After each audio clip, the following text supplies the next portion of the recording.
Libro de Mateo, capítulo 16.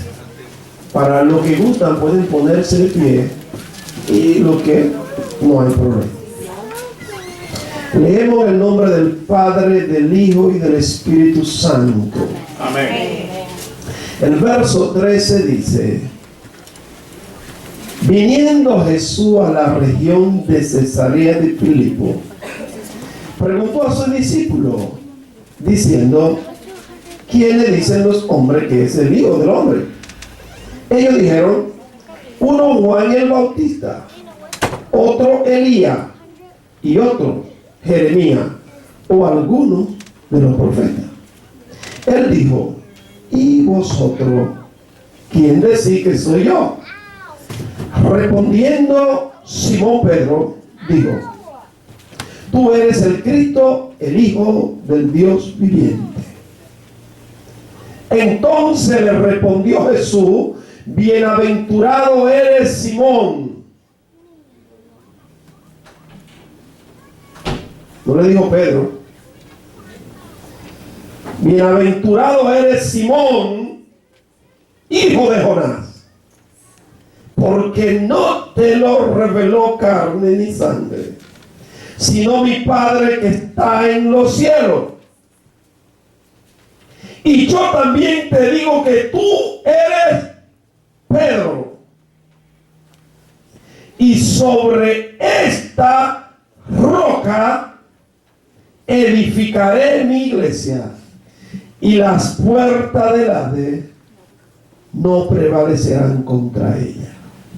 Gracias, Padre, por esta palabra. Todo eso asiento. Amén. El tema de esta pieza de enseñanza es prioridad. ¿Y qué es una prioridad? Algo que tiene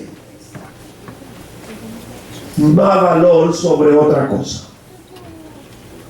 O sea, prioridad quiere decir que algo es primero que lo que viene detrás. O sea, eso significa prioridad. El pueblo de Israel se formó en una nación llamada Egipto.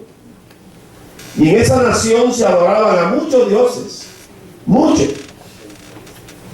Era una nación que tenía a los animales por dioses. Era una nación que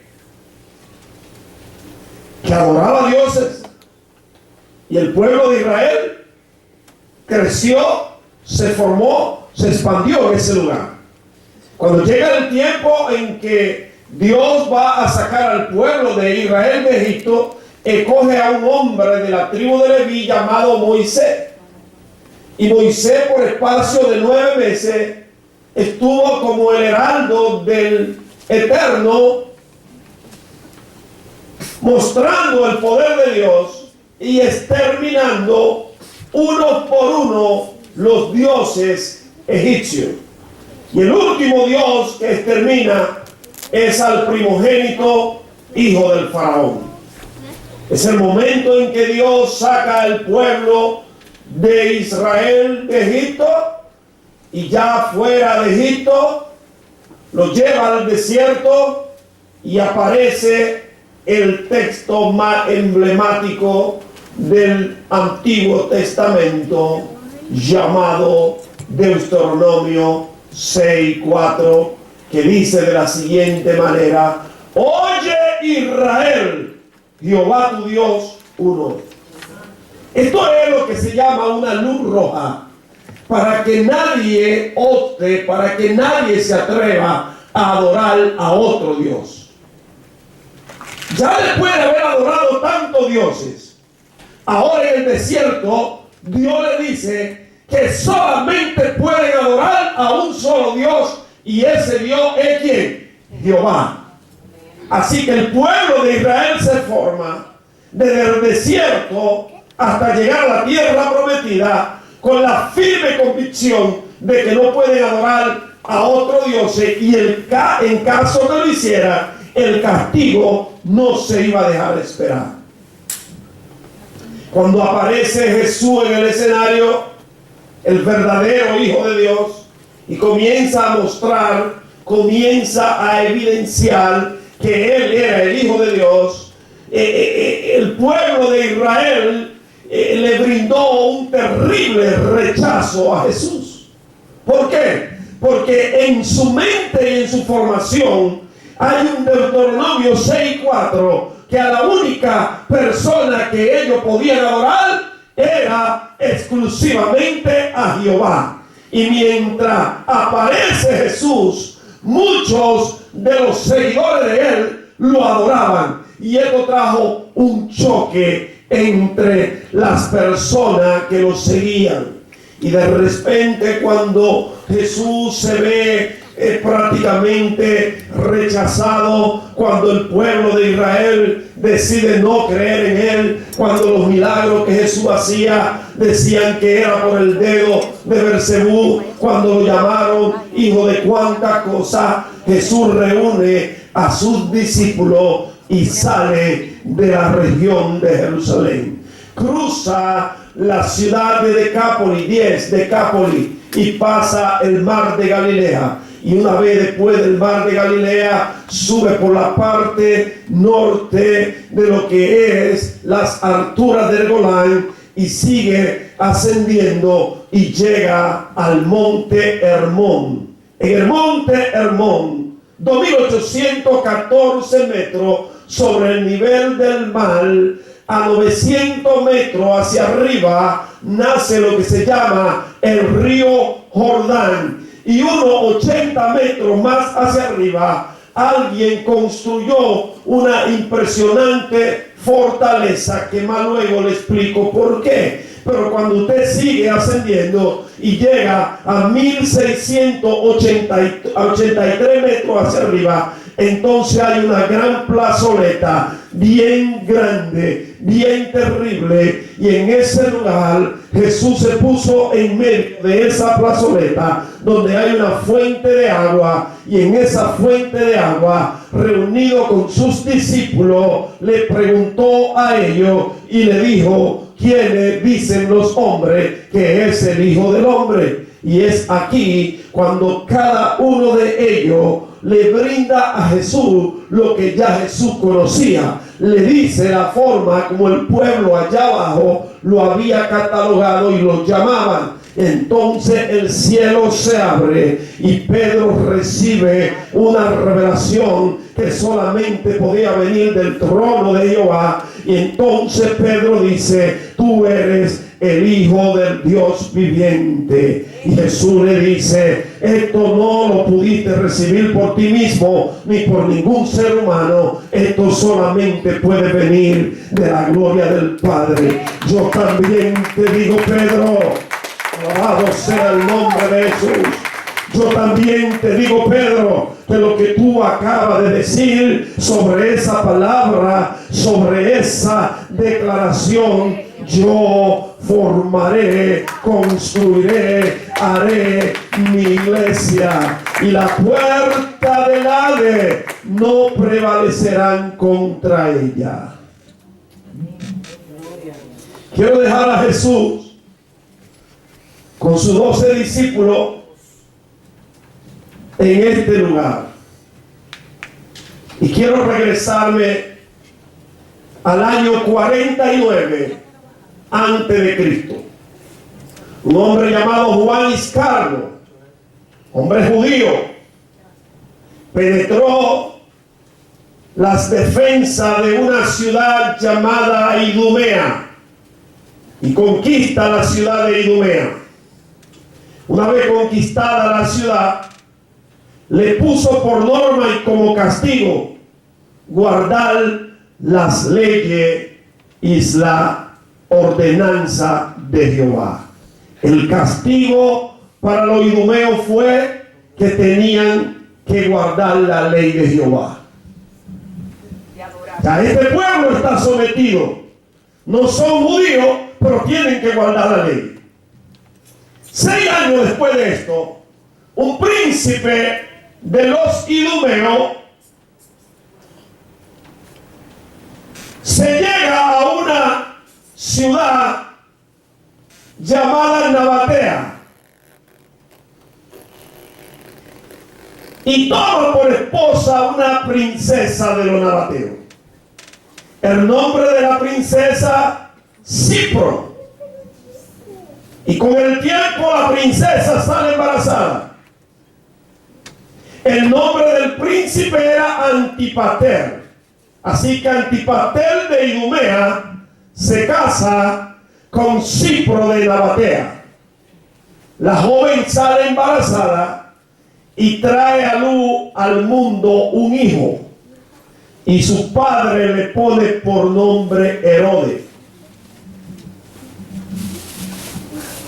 Así que el niño que acaba de nacer es idumeo, es nabateo y se cría bajo las leyes hebreas. Así que el hombre tiene 3 nacionalidades. Es idumeo, nabateo y hebreo. Cuando el niño tiene aproximadamente 14 a 15 años, Antipater, su padre, lo envió a Roma a estudiar, donde un tío de él, y el tío de él era un gran político, un hombre de senado. Así que Herodes termina sus estudios y terminando sus estudios compra la ciudadanía romana y regresa a Idumea. El hombre que nació en el año 43, idumeo, nabateo y hebreo, cuando regresa a Idumea, ahora aparte de idumeo, nabateo, hebreo, es romano. Y tiene 4 nacionalidades. El tiempo pasa y muere Antipater y 2 de sus hijos heredan el reino de Antipater. Uno de ellos, Herodes. La historia guarda silencio, pero se cree que Herodes mató a su hermano y él se quedó solo con el reino. Herodes fue el fundador de la dinastía herodiana. Era un hombre calculador, criminal, malo y no tenía miedo de matar a nadie que le hiciera sombra en su reinado. Este hombre fue considerado el mayor constructor de la historia en el siglo I antes de Cristo. Se cree que la inteligencia de este hombre cruzaba hacia el año 800 de nuestra era. Este hombre hizo construcciones que fueron apareciendo en nuestro tiempo después de 800 años de él haber muerto. Este hombre fue terrible. Lo primero que construyó fue una fortaleza llamada Herodión al sur de Jerusalén, 25 kilómetros al sur.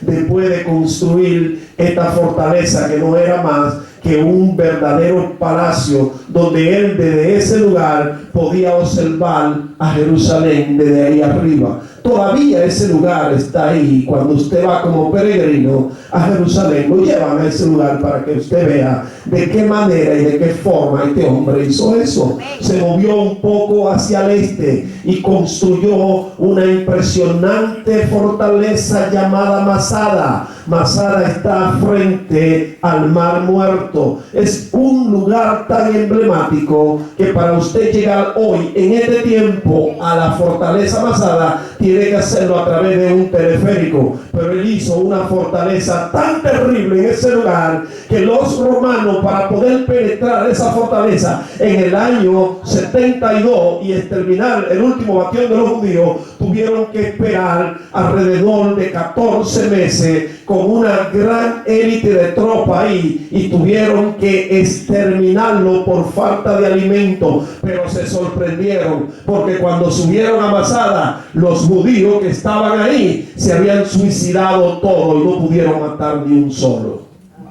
Señor.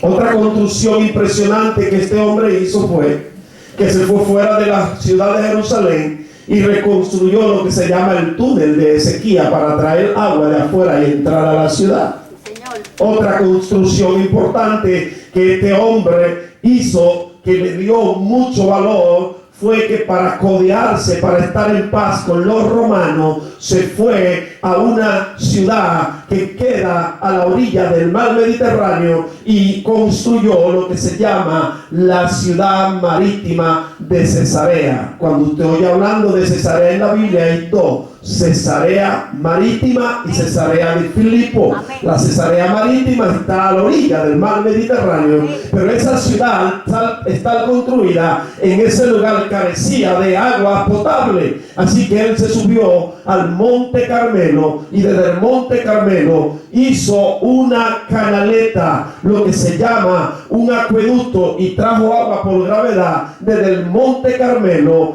hasta Cesarea marítima, 34 kilómetros corriendo a través del desierto para ponerle agua. En esta misma ciudad construyó lo que se llama un tremendo anfiteatro donde los romanos echaban a los cristianos a las bestias, donde peleaban los gladiadores. En esta misma ciudad también construyó lo que fue un hipódromo donde hacían carrera de caballo, y no conforme con eso, para que las embarcaciones romanas pudieran llegar firme y tranquila a ese lugar, construyó el primer puerto artificial de la historia. Una cosa que apareció 1400 años después de la era de Herodes. Ya él había construido un puerto artificial. Todo esto era para él estar en paz, para tener el favor de los romanos. Pero ya cuando él vio que con todas estas construcciones los judíos lo odiaban más y más, entonces regresó a Jerusalén y reconstruye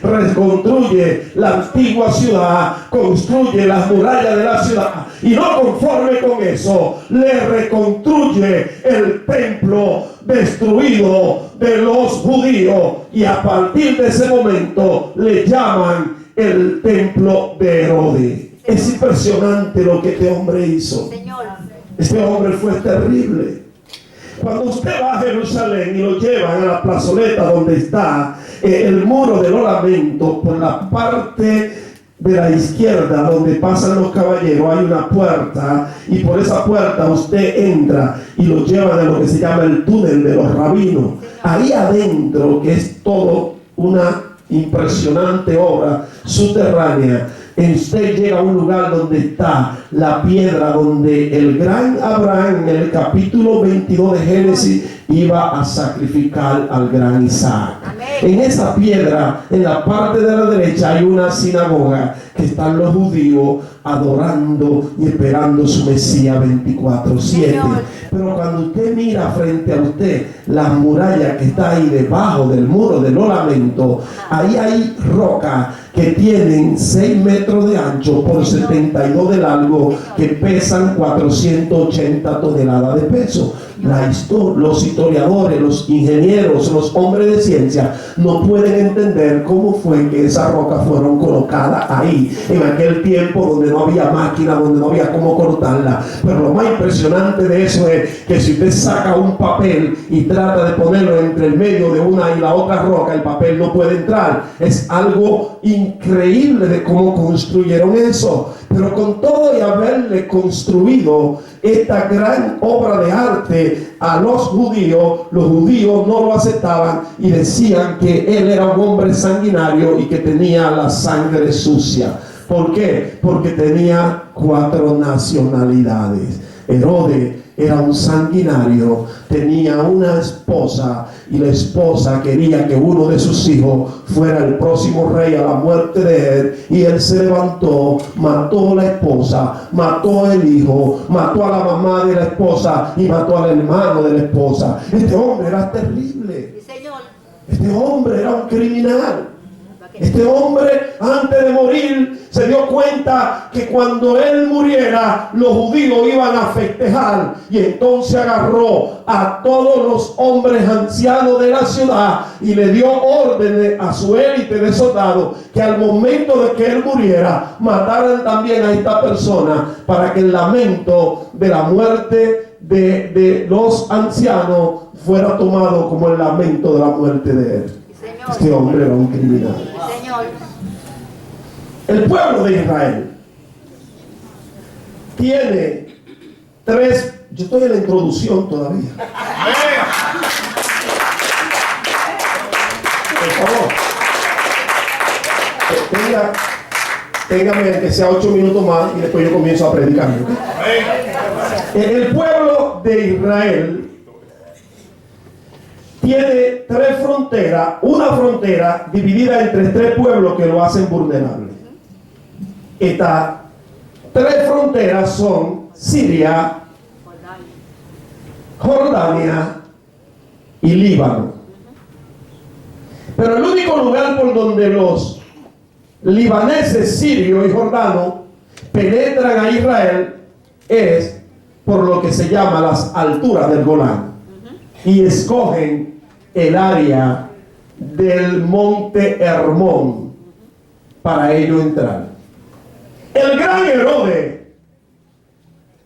un hombre militar y estratega, se da cuenta de esta situación y se va a la falda del monte Hermón y construye la impresionante ciudad de Filipo.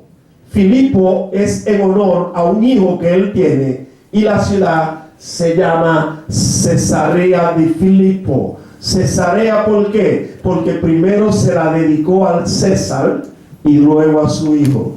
Así que ahora tiene una impresionante ciudad que se llama Cesarea de Filipo, pero esta ciudad lo que Herodes hace es que va recogiendo todos los soldados de del imperio griego que quedaron conquistados y lo fue llevando a esa ciudad y le daba villa y le daba casa para que ellos se establecieran ahí. Los griegos adoraban a un dios que se llamaba el dios Panea, el dios Pan, el dios del pánico. Así que Herodes, para estar bien con esta persona, se sube a 900 metros sobre el nivel del monte Hermón y construye una impresionante fortaleza para cuidar la frontera de los enemigos de Israel que iban a atacar, y pone en esa fortaleza una guarnición de soldados de élite griego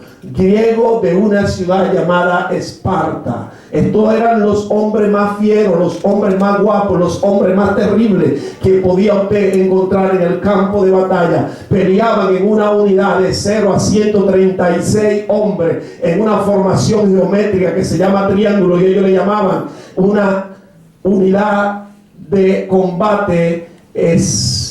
Perdí el nombre, pero cuando me acuerde se lo digo, si no se lo mando por el internet. Falange, llegó.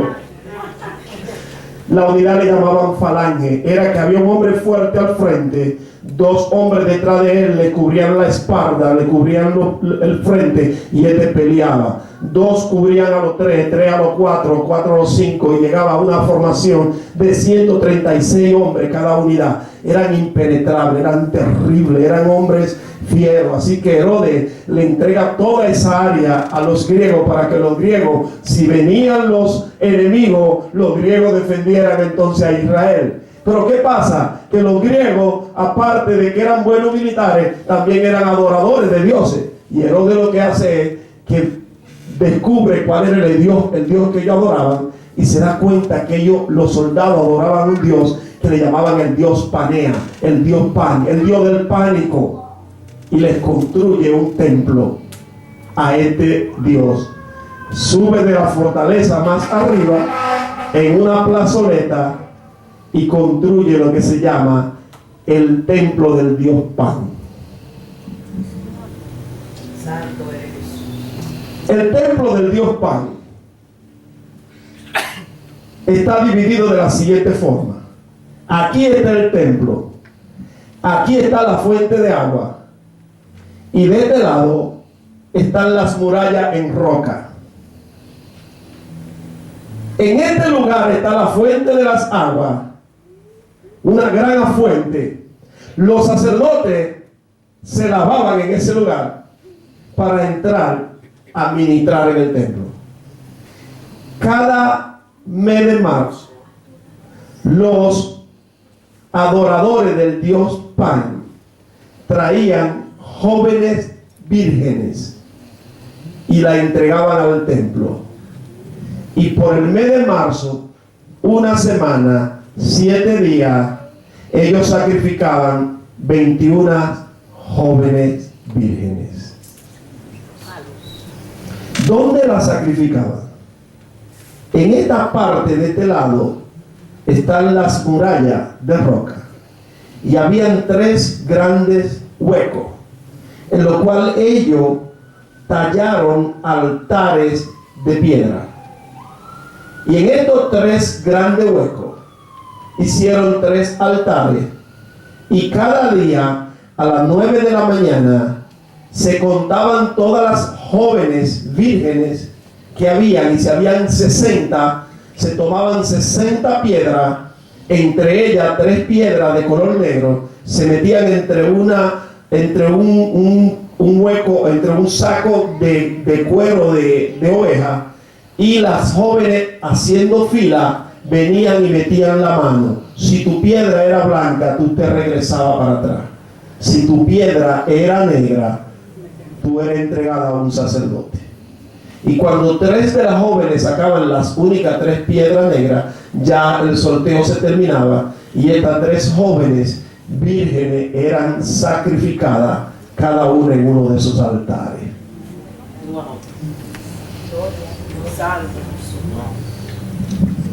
A esos 3 lugares, los aldeanos que adoraban al dios Panea le llamaban las puertas del Hades.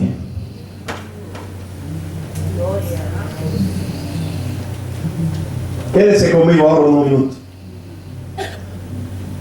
Jesús está en la fuente de las aguas. A la derecha están las puertas del Hades, y a la izquierda está el dios más venerado de los griegos, el templo del dios Panea. Y Jesús ahora, en medio de estos 2 lugares, le pregunta a sus discípulos: ¿quién le dicen los hombres que es el Hijo del Hombre? Y ellos le dicen: Juan el Bautista, Jeremías, Elías y otro. Entonces él le pregunta: ¿y ustedes? Y él le dice, Pedro dice: tú eres el Hijo de Dios. Entonces en ese momento Jesús le dice: yo también te digo que tú eres Pedro, y sobre lo que tú acabas de pronunciar, yo fundaré mi iglesia. Amén. Y las puertas del Hades,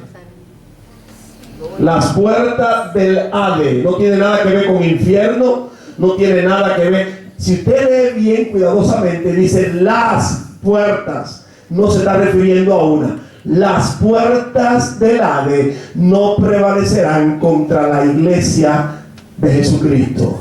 Y a partir de ese momento comienza Jesús a hablar de la fundación de su iglesia. Pero lo que Jesús le está diciendo a ellos, que el terror que esa 3 puertas infligía en las jóvenes que se presentaban al sorteo, el terror que esas 3 puertas representaban para los aldeanos que adoraban al dios Panea, ese terror iba a desaparecer cuando Jesús fundara su iglesia. Cuando Jesús le dice a ellos: las puertas del Hades no prevalecerán. Lo que le estaba diciendo, que la práctica que se hacía ahí, los sacrificios que se hacían ahí, iban a desaparecer. Es el momento que después que ellos han confesado que Jesús es el Hijo de Dios, solamente lo confesó Pedro, y Jesús le dice entonces a sus discípulos que bajen. Y cuando ellos bajan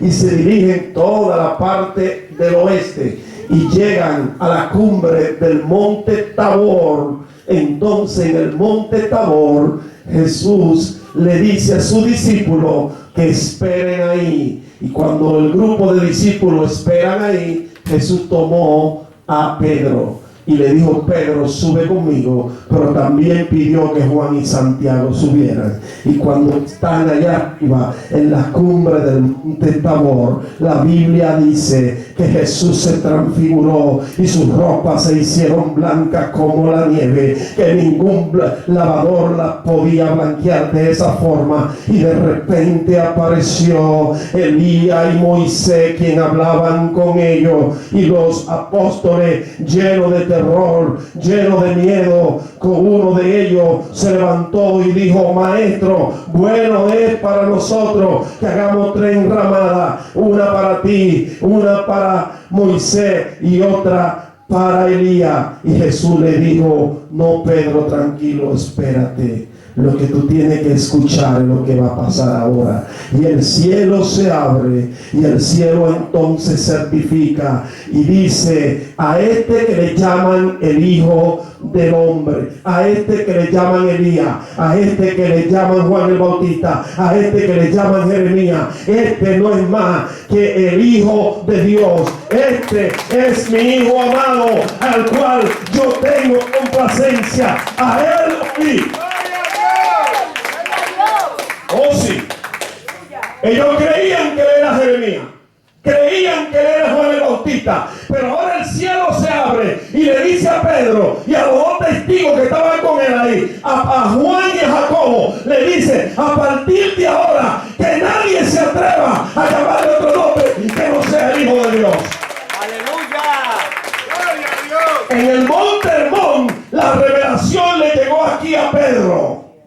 Pero aquí en el monte Tabor, la revelación vino del cielo y fue testigo delante de ¿quién? De 2 más hombres que eran compañeros de él. Pero también apareció los 2 problemas que Jesús tenía. Todo lo que Jesús hacía era medido por la ley. Todo lo que Jesús hacía era medido ¿por quién? Por los profetas. No porque los profetas no lo dijeron, no porque la ley no lo dice. Le trajeron en el capítulo 8 de Juan a una mujer y le dijeron: esta mujer fue sorprendida en el mismo acto del adulterio. Y en la ley, en el libro de Deuteronomio, capítulo 22, verso 22, dice que hay que apedrearla. En Levítico 20, verso 10, dice que hay que apedrearla. ¿Tú puedes qué dice? Gloria a Dios. Escucha.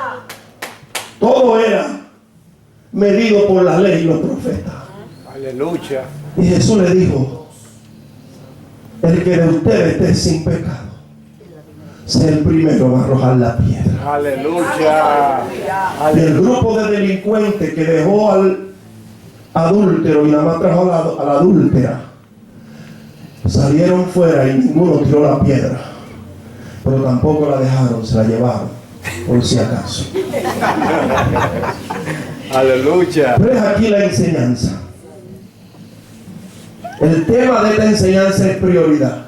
Señor. Estaba Elías y estaba Moisés, y en el medio estaba Jesús. Y cuando la voz habla, no dijo nada ni de Elías ni de Moisés. Señor. Lo único que dijo la voz fue: este es mi Hijo amado. Escúchenlo a él. Él es la prioridad.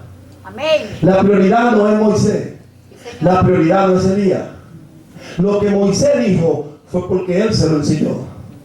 Lo que dijeron los profetas es porque él se lo dijo. Así que él está por encima de las profecías y está por encima de la ley. Aleluya. Él es el Hijo de Dios.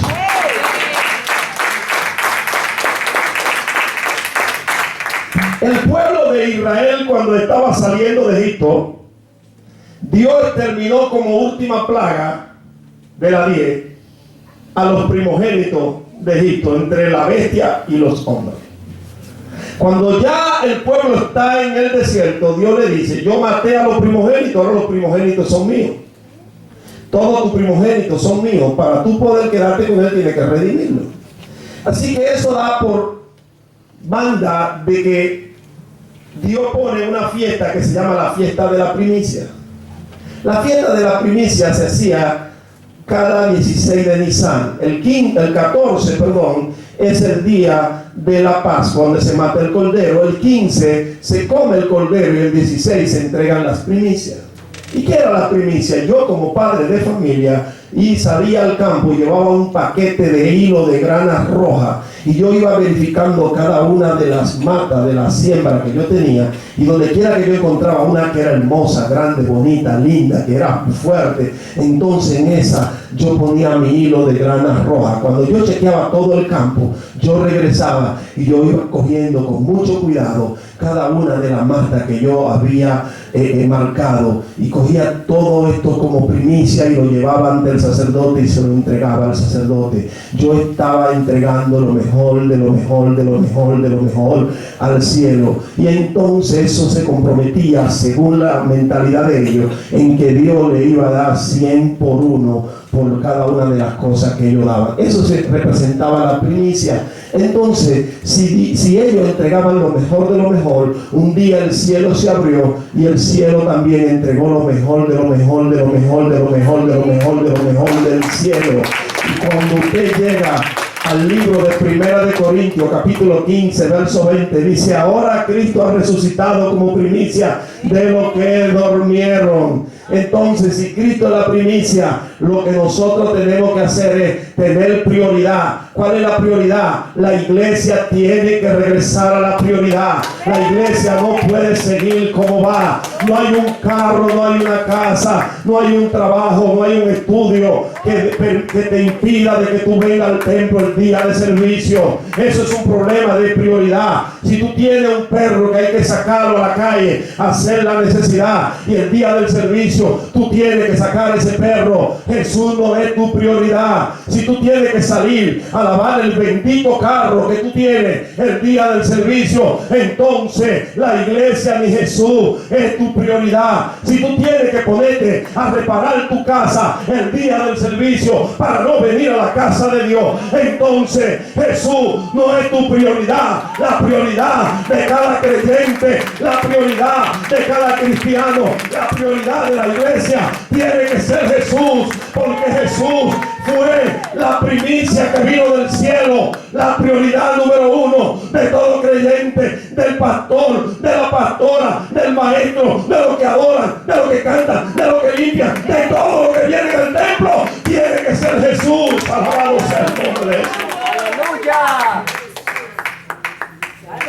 Gloria a Dios. Estoy en un gran conflicto cuando observo a los levitas adorando y veo a un pueblo disfrutando de la adoración de los levitas. Gloria a Dios. Eso es un problema de prioridad. Tú no vienes aquí a disfrutar de las canciones de los levitas. Tú vienes aquí como un adorador. Tú no vienes aquí para que yo tenga que puñarte para que tú adores.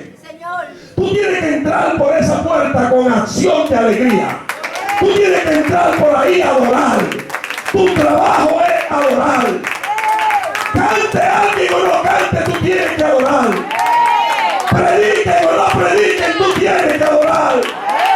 La prioridad de cada hombre y cada mujer de Dios es adorar.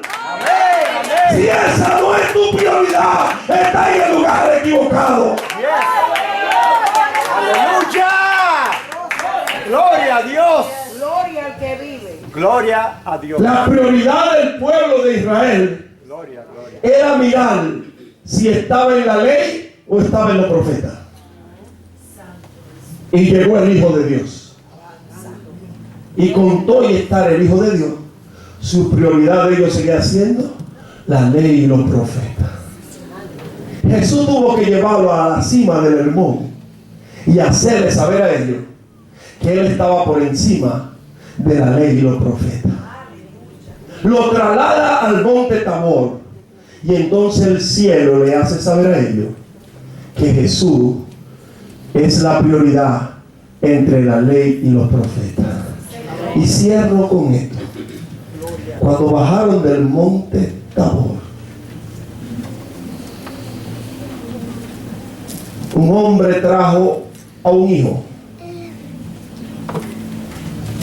que era endemoniado.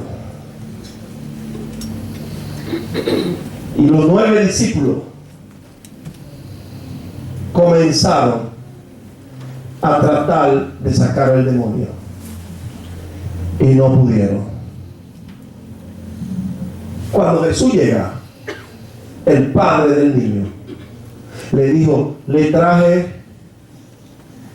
te traje mi hijo para que lo liberara, pero tus discípulos no pudieron. Los líderes que están aquí, esto es para ustedes. Amén. Ellos hay casos que son de usted, Sí, Señor. que usted tiene que tratarlo. Amén. Pero los casos de los pastores son los pastores que tienen que tratarlo. Amén. El muchacho se lo trajeron a Jesús y no a los discípulos. Amén.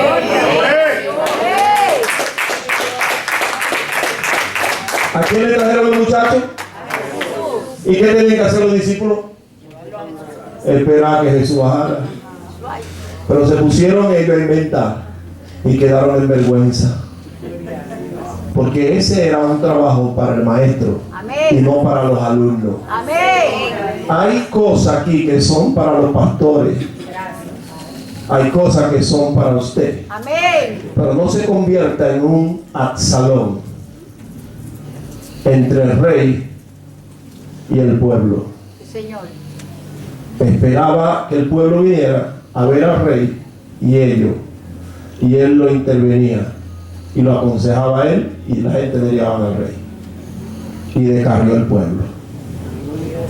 La prioridad de usted es saber cuál es su posición Amén. dentro y fuera de la iglesia. Amén. La prioridad de cada creyente es Jesús de Nazaret. La prioridad de cada hogar, papi, madre, hijo y todo, es Jesús. Amén. La razón por la cual está la guerra dentro de casa es porque Jesús no es la prioridad. Sí, Señor. La razón por la cual hay tanto problema en la sociedad, porque Jesús no es la prioridad. Sí, Señor. Jesús tiene que ser la prioridad en todo y para todo. Amén. Póngase de pie, por favor. Si usted